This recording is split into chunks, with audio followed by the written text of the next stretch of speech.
안녕하세요. 인볼드 에디터 조용규입니다. 지금 제 앞에 놓인 건 이번에 출시된 따끈따끈한 삼성 스마트폰의 신상 갤럭시 노트 20 울트라입니다. 노트 10에서 플러스를 붙였는데 이제 노트 20에서는 울트라라는 단어를 붙여버렸네요. 과연 뭐가 그렇게 울트라하길래 145만 원이라는 가격표가 붙었는지 한번 낱낱이 살펴보도록 하겠습니다. 첫 번째 강점은 디자인입니다. 노트 20 울트라를 처음 받아보고 의외로 놀랐던 점은 산뜻한 디자인이 있었는데요. 요즘 인덕션 카메라의 디자인이 대세처럼 굳어져 버렸지만 앞서 선보인 갤럭시 S20 울트라는 좀 지나치지 않나 싶을 정도로 과했거든요. 하지만 이 새로운 노트 20 울트라 디자인은 이러한 부분이 되게 시원하게 정리되어 있습니다. 크기도 제각각, 위치도 빼뚤빼뚤이었던 3개의 카메라 모듈은 이렇게 고르고 단정하게 보기 좋게 담겨 있고요. 이 미스틱 브론즈의 색상의 악센트 역시 심미적으로 굉장히 만족스럽습니다. 전작에서 필요 없다는 지적을 받았던 3D TOF 카메라는 과감하게 생략을 했는데요. 훌륭한 디자인을 위해서라면 진더더기는 덜어낼 수 있다는 그들의 뉘앙스를 엿볼 수 있습니다. 사람들이 이번에 주목했던 포인트는 바로 이 카툭 티였는데요. 전작보다 카메라 돌출부가 더 높게, 더 날카롭게 튀어나와서 이질감이 든다는 의견이 되게 많았습니다. 카메라 기능이 점점 강화되면서 여러 개의 렌즈를 탑재가 필연적인 현대 스마트폰의 특성상 삼성은 이 부분을 감추거나 숨기려고 노력하기보다는 전체적인 기기 디자인의 매력 포인트로 삼아서 이렇게 자랑스럽게 대놓고 드러내놓고 있습니다. 마치 피할 수 없다면 즐겨라 라는 말처럼요. 그리고 이 카톡티는 스마트폰을 파지할 때도 굉장히 편한데요. 이렇게 카메라 아랫부분에 검지손가락을 얹어서 쓰면 떨어지지 않게 이렇게 지지할 수가 있거든요. 처음에는 되게 피식했지만 이거 쓰다 보면 되게 은근히 편한 포인트입니다. 매트하게 코팅된 후면 글래스도 더 이상 뒷면이 지문으로 범벅되지 않는다는 실용적인 장점을 갖게 됩니다. 그 외에도 기분 좋고 매끈한 촉감 때문에 케이스 없이 생폰으로 사용하고 싶은 분들도 되게 많을 거라고 예상됩니다. 노트 20 울트라의 두 번째 자랑거리 중 하나는 또 디스플레이입니다. 작년에 3월 삼성이 갤럭시 S10을 통해 처음으로 인피니티 5 디스플레이를 선보였을 때만 해도 이 디스플레이 혁신으로 여겨졌었는데요. 계속 시리즈를 거치면서 점점 그 위치, 모양, 크기를 다듬었고 노트 20 시리즈에 와서는 과장 조금 못해서 요 바늘 구멍만해진 펀치홀 때문에 스크린의 시야가 확 트여졌고 넓은 것을 확인할 수 있습니다. 갤럭시가 언제나 그랬듯이 수치상 밝기, 휘도, 채도, 해상력 면에서도 굉장히 좋습니다. 또한 노트 20 울트라에는 고주사율 120Hz 화면이 들어갔는데요. 긴박감 넘치는 장르를 게임을 한다 보면 종전의 60Hz 주사율 대비 2배나 더 부드럽고 전작에서 지적되었던 120Hz 모드의 색상에서도 균일하게 문제가 해결되었음을 확인할 수 있습니다.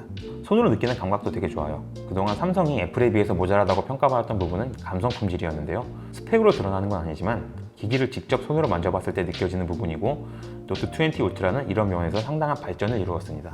노트 20 울트라의 손을 가장 즐겁게 하는 첫 번째 이유 중 하나는 바로 이 S펜이에요. 화면에 펜촉이 닿아서 획을 긋기 시작하는 시점부터 화면이 나타나기까지의 반응 속도가 전작에 비해서 대폭 개선이 됐습니다. 초고속 카메라 촬영을 통해서 확인했을 때 아이패드 프로 11인치에 비해서 1프레임 먼저 펜촉을 따라가는 것을 확인할 수 있습니다. 물론 유의미한 차이는 아니지만 전작에 비하면 큰 발전이라고 할 수 있겠네요. 대충 스펙만 보면 노트 20 울트라는 굉장히 훌륭한 스마트폰입니다. 특히 카메라 같은 경우 1억 800만 화소의 메인 카메라, AF 시스템을 보충하기 위해서 들어간 레이저 오토포커스, 광학 5배 줌 카메라 등이 탑재되어 최대 50배 디지털 줌이 가능한데요. 하지만 이 스펙이 아니라 디테일을 파고들면 좀 아쉬운 부분이 많습니다.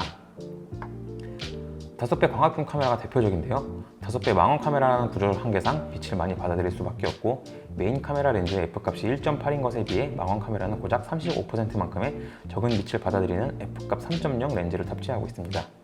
삼성의 카메라 개발진은 노이즈가 사진에 섞여 들어가는 것을 되게 두려워한 나머지 노이즈 억제를 사진에 과하게 끼얹은 그런 경향이 있는데요.